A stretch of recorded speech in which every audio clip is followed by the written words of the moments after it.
नमस्कार दोस्तों, मैं हूं आपका दोस्त कुलदीप सिंह रुहेला। मैं आप सभी को रुहेला परिवार की ओर से महाराजा रणवीर सिंह रुहेला जी के 770वें बलिदान दिवस शौर्य दिवस की हार्दिक शुभकामनाएं देता हूं। जैसा कि आप जानते हैं, हम हर वर्ष की तरह इस वर्ष भी महाराजा रणवीर सिंह रुहेला जी का 770वां बलिदान दिवस शौर्य दिवस के रूप में मना रहे हैं। तो दोस्तों, आप सभी से मैं आग्रह और निवेदन करना चाहूँगा कि अपने घर में महाराजा रणवीर सिंह रुहेला जी के छायाचित्र पर पुष्प अर्पित कर श्रद्धांजलि अर्पित करें और शाम को अपने घर के अंदर शौर्य दिवस के रूप में 5 दिए घी के जरूर जलाएं और अपने बच्चों को उनकी वीरता और अदम्य साहस के बारे में, अपने इतिहास के बारे में जरूर बताएं। आजकल के बच्चों को, आजकल के युवाओं को अपने इतिहास के बारे में जानना चाहिए और उनके अंदर जिज्ञासा पैदा करनी चाहिए। हमारे पूर्वजों कैसे थे, जिन्होंने इतना संघर्ष करके भी वीरता से दुश्मनों पर अपनी विजय हासिल की।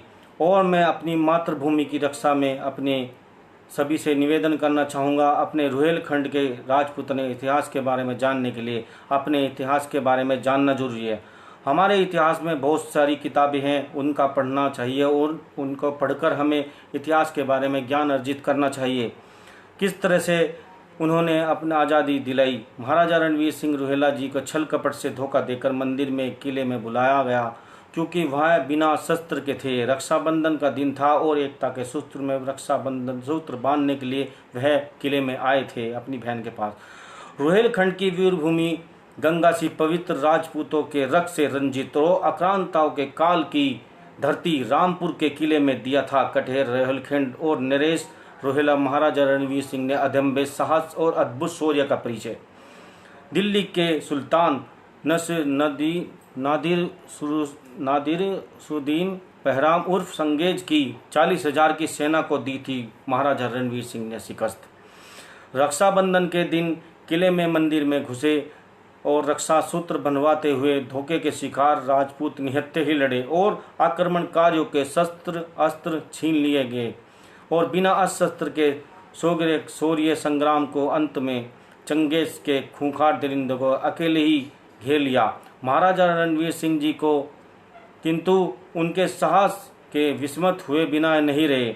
राजा रणवीर सिंह रणभूमि अपने शरीर के टुकड़े टुकड़े होने तक साहस के साथ लड़ते रहे अंतिम सांस तक, और चारों ओर से घिर जाने पर भी वे वीर सपूत जो आमने सामने की लड़ाई में जीवन भर दिल्ली सल्तनत से नहीं आ रहे थे, वे धोखे का शिकार होने पर अपने खेत में छुप कर रहे, जिससे उन्हें चारों तरफ से घेर लिया गया और उनका संहार कर दिया गया।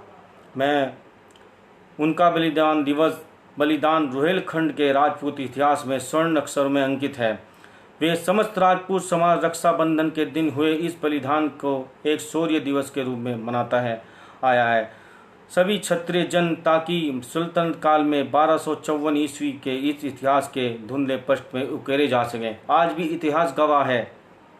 मैं आपको बताना चाहूँगा, हमारे सहारनपुर में भी महाराजा रणवीर सिंह जी का किला है और किला मौजूद है, जो जिला कारागार के रूप में संगठित किया गया है, जो हमारे राष्ट्रीय धरोहर का एक नया रूप है। सबसे बड़ी बात तो यह है, जिला कारागार के सामने ही महाराजा रणवीर सिंह रुहेला जी का किला है और उसी के सामने ही महाराजा रणवीर सिंह रुहेला चौक का निर्माण भी किया गया, जो हमारे सहारनपुर के लिए गौरव का विषय है। तो दोस्तों, आप सभी से यही कहना चाहूँगा, अपने रुहेला समाज को आगे बढ़ने का मौका दीजिए और अपने समाज के बढ़ चढ़ कर सर्वोच्च स्थान प्राप्त कीजिए।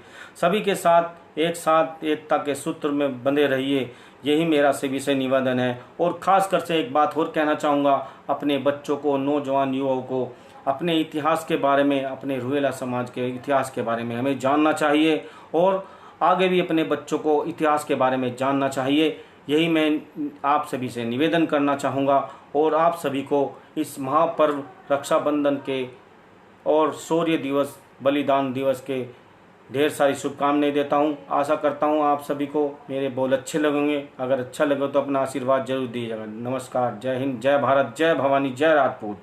धन्यवाद।